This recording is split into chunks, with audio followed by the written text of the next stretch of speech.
இது 2010 ஒரு கருப்பு நாள்.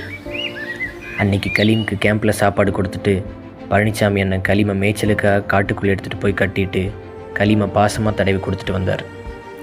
ஆனால் கலீமுக்கு அன்னைக்கு தெரியாது, நம்ம அப்பா நம்மளை பார்க்குறதும் தடவி கொடுக்குறதும் அவரோட குரலை நம்ம கேட்குறதும் இன்றைக்கி தான் கடைசின்னு.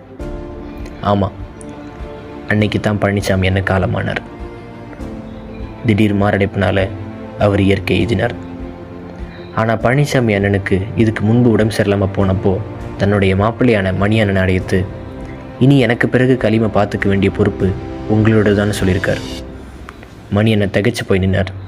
அதுக்கு பழனிசாமி அண்ணன், இது கொஞ்சம் கஷ்டம்தான், ஆனால் கலீம் மற்ற யானை போல இல்லை.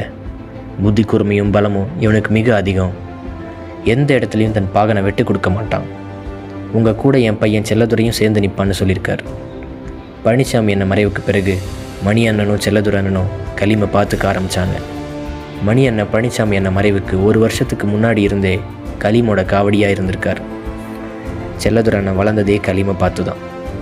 என்னதான் இவங்க 2 பேருக்கும் கலீமோட இவ்வளவு அனுபவம் இருந்தாலும் கலீமை பொறுத்தவரை ஒரு ஆள் சட்டம் மட்டும்தான். பழனிசாமி அண்ணன் இருந்தவரை அவரை தவிர வேறு யாருமே கலீம் கிட்ட போக முடியாது. பழனிசாமி அண்ணன் வந்து நின்று கலீமோட சங்கிலி அவிழ்க்க சொன்னாதான் மணி அண்ணனாலேயோ செல்லதுரை அண்ணனாலேயோ சங்கிலி அவிழ்க்க முடியும்.